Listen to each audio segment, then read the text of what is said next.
বহুদিন পর ছোটবেলার বন্ধু সুবলের সাথে চা খেতে যাচ্ছি রাতের বেলা। কতদিন আগের মতো এভাবে চায়ের দোকানে বসে আড্ডা দেওয়া হয় না। বহুদিন পর ছুটি পেয়ে আবার গ্রামের বাড়ি এসেছি। আমি সূর্য সান্যাল। এমবিএ করতে শহরে গিয়েছিলাম, পরেই একটা ভালো চাকরি হয়ে যাওয়ায় বর্তমানে শহরেই থাকি। বহুদিন পর গ্রামে এসে পুরনো সব বন্ধুদের সাথে দেখা হচ্ছে। সেই মাঠে, সেই নদী, সব কিছু মিলেমিশে মনোরম একটা দিন কাটছে। আজ ছোটবেলার বন্ধু সুবল আমাকে পেয়ে আর ছাড়ল না, একেবারে ধরে মতির চায়ের দোকানে নিয়ে গেল সেই পুরনো দিনের মতো আড্ডা দিতে। আমিও এসব মিস করছিলাম, তাই বেশি বাধা না দিয়ে চলে এলাম স্মৃতিচারণের উদ্দেশ্যে।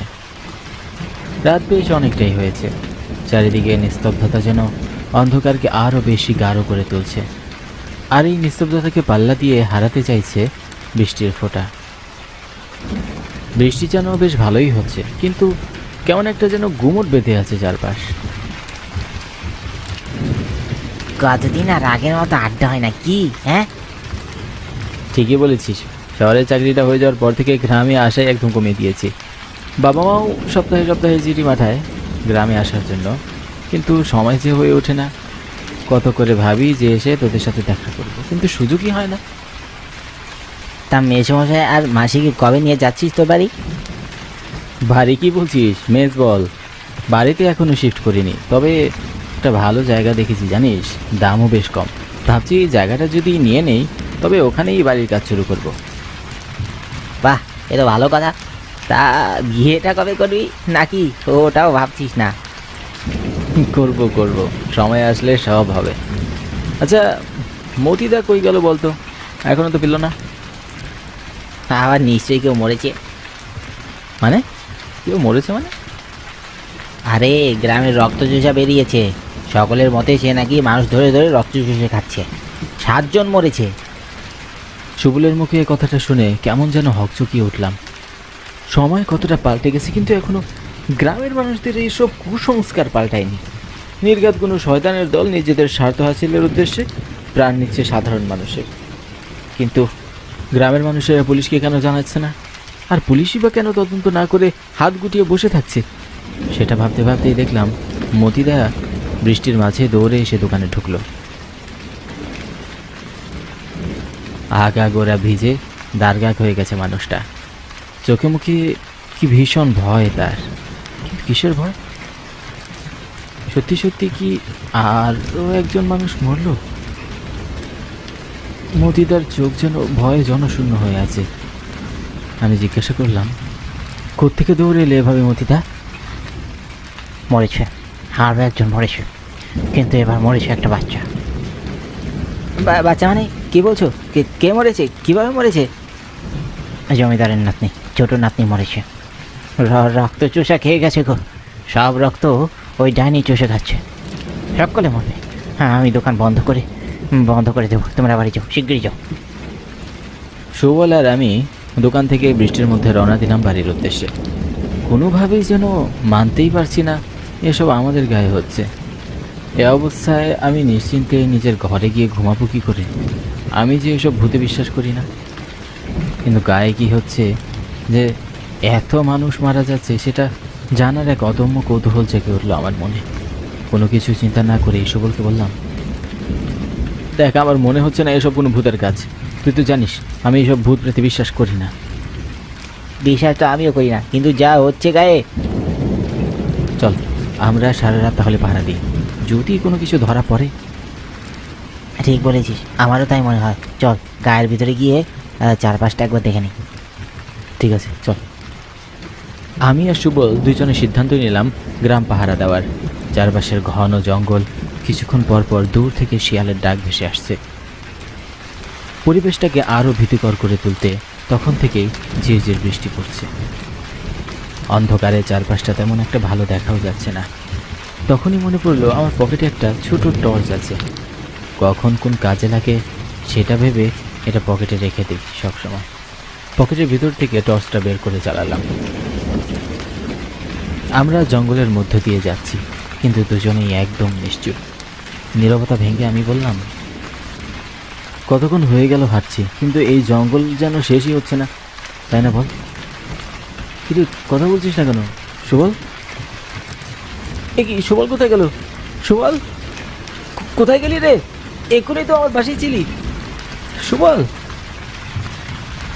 সুবল যেন হাওয়ার ভিতরে গায়েব হয়ে গেল। এইমাত্রই আমার পিছনে ছিল, কিন্তু এর মাঝে কোথাও গায়েব হয়ে গেল। আমরা যেদিক দিয়ে এসেছিলাম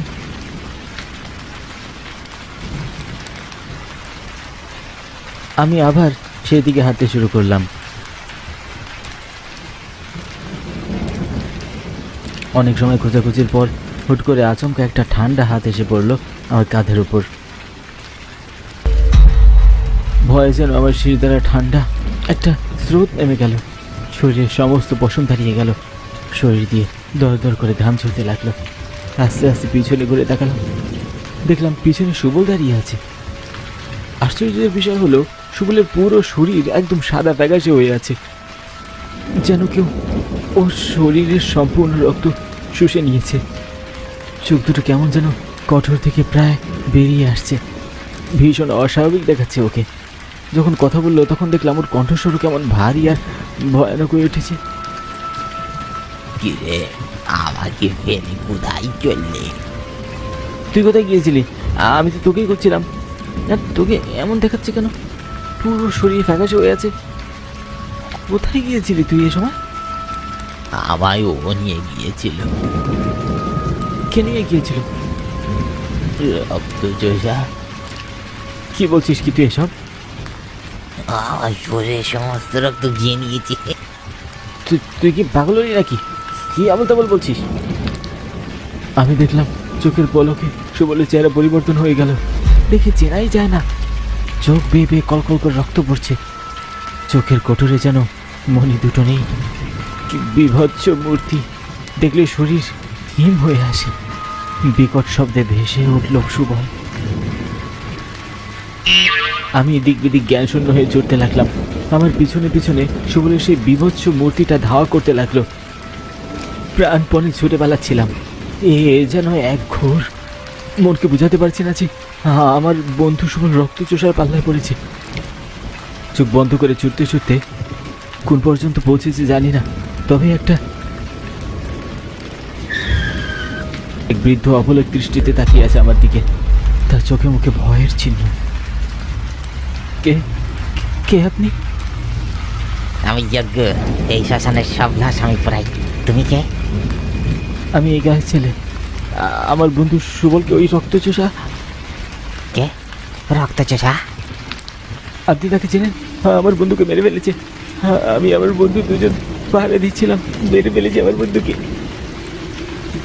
ও আমার মেয়ে, ও ছোটবেলা থেকেই কালো জাদু করতো।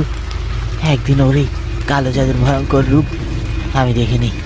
এই গায়ের জমিদারের ছোট ছেলে ওর জাদুবিদ্যার সময় ব্যাঘাত ঘটায়। তারপরে ওর অভিশাপ এই সেই ছোট ছেলেটার প্রাণ হারায়। এরপর জমিদার সহ গ্রামের কয়েকজন মিলে আমার মেয়েটাকে পিটিয়ে মেরে ফেলে এই শ্মশান ঘাটে। কাউকে ছাড়বে না। কি হচ্ছে এসব? আপনার মেয়েকে থামানোর নিচে কোনো কৌশল আছে? সেটা কি? ওর আত্মা ফিরে এসেছে। এবার যদি ওর হাতে কালী মন্দিরের ভস্ম মিশ্রিত তাবিজ বেঁধে দেওয়া না হয় তাহলে দূর হবে না। একে একে জমিদার বংশের সবাইকেও মেরে ফেলেছে। আর জমিদারের বাবা, এ নাও পাবি তাবিজ। যদি জমিদার মশাইকে বাঁচাতে যাও তাহলে এক্ষুনি এটা নিয়ে তার কাছে যাও। আমি? হ্যাঁ তুমি। যদি বেঁধে দিতে না পারো তবে অন্তত এই তাবিজটা ছুড়ে দিও, তাহলেই ও মুক্তি পেয়ে যাবে। শিগগিরই যাও।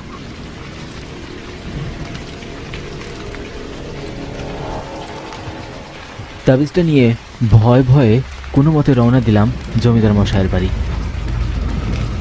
কখন কি হয়ে যায় বলা যায় না। চারপাশের প্রকৃতি যেন সাবধান করে দিচ্ছে বেশি দূরে না এগোতে। কিন্তু এই সমস্যার সমাধান করতে আমাকে যে এগোতেই হবে। বৃষ্টি কখনো হচ্ছে ঝিরিঝিরি, রাত যেন শেষ হতেই চাইছে না। চারিদিকে নিস্তব্ধতা দেখে আমার শ্বাসরুদ্ধ অবস্থা। সেই নীরবতা ভেঙে হঠাৎ কোত্থেকে কেউ বলে উঠল, বাঁচাও, কে আছো? বাঁচাও। কে কে তুমি? আমি ময়না। ও ও ও ও আমাকে খেয়ে ফেলবে, রক্ত চুষে দেখেছি আমি, ও আমায় খেয়ে ফেলবে।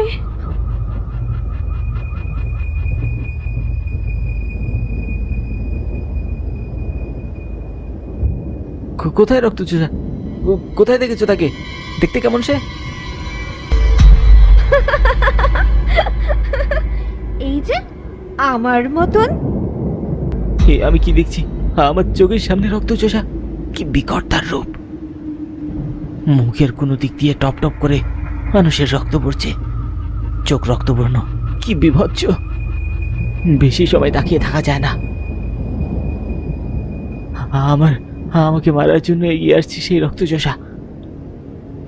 আমায় মারার জন্য পাঠিয়েছে তোকে? কোনো লাভ হবে না। জমিদারকে আমি মারবো। রক্তচোষার মুখে জমিদারকে মারার কথা শুনে আমার মনে পড়ে গেল সেই তাবিজের কথা। পকেট থেকে সেই তাবিজ বের করতেই মনে হলো কিছুটা কাজ হয়েছে। রক্তচোষার চোখে ভয়ের ছাপ দেখছি। ওটা কি? ওটা কি? কোথা থেকে পেলি তুই?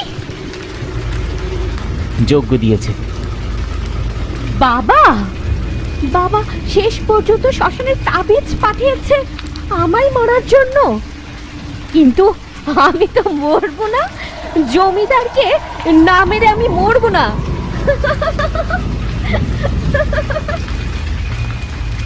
জমিদারকে মারার আগে আমি তোকে মারবো শয়তান ডাইনি। এক মুহূর্ত দেরি না করে হাতে থাকা শ্মশানের সেই তাবিজ ছুঁড়ে মারলাম রক্তচোষার দিকে। চোখের পলকে তার শরীর অগ্নিবর্ণ ধারণ করলো। আস্তে আস্তে জ্বলে উঠল তার শরীর। হ্যাঁ, এমন অদ্ভুত ভয়ানক দৃশ্য কখনো আমি জীবনে দেখিনি। প্রকৃতি আমাদের কাছে কত কিছু রহস্যময় দৃশ্য এনে দেয়। আজ এই গায়ের রক্তচোষার আতঙ্ক আমার চোখের সামনে শেষ হয়ে গেল। জমিদার মশাইকে মারার আগেই আমি এই রক্তচোষা আত্মাকে মুক্তি করতে পেরেছি, কিন্তু তার জন্য আমার বন্ধু সুবলকে আত্মঘাতী হতে হলো।